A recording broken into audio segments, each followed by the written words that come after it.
So we concluded the first 2 days of Pesach where we had Seder, celebrated the Exodus of Egypt, intermediary days of Pesach, and getting ready now for the last 2 days of Pesach, which the seventh day of Pesach on Shabbos, we celebrate the crossing of the sea, and on the last day of Pesach, we read in the Haftorah the prophecy about the coming of Mashiach and how the world will be a different world than what we know today.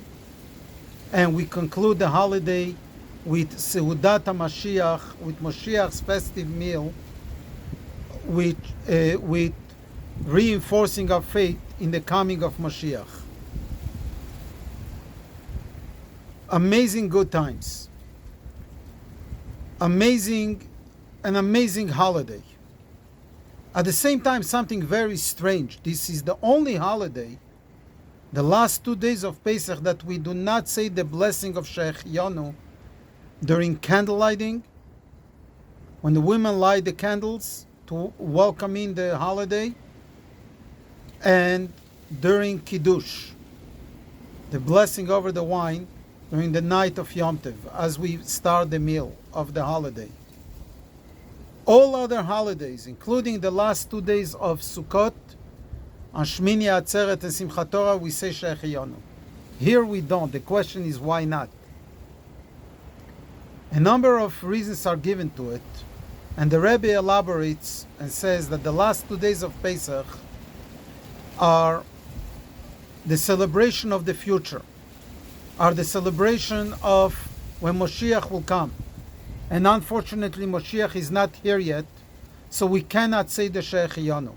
While we get ready, while we are full with faith, while we commemorate the crossing of the sea, which was the start, to a certain extent, a miniature, a preview of Moshiach, as our sages tell us that every person, even the maid, has seen and experienced godliness on the sea more than what prophets have seen and experienced.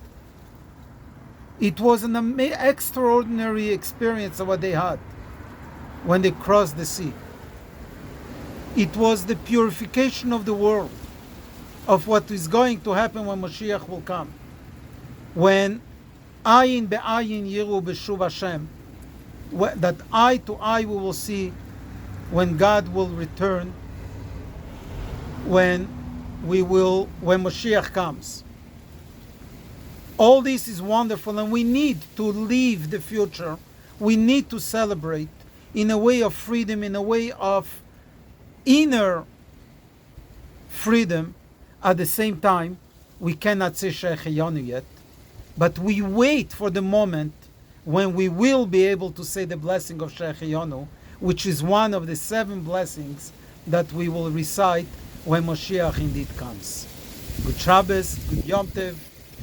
Let's start to celebrate the future. While today, perhaps, things are not so wonderful, but the tomorrow will be wonderful. Time to celebrate today. We cannot say Shehecheyanu today, but let's wait and anticipate with joy and with tranquility, with so total faith, that very soon we will recite the bracha, the blessing of Shehecheyanu, for the coming of Mashiach, which will bring it the ultimate healing to the world.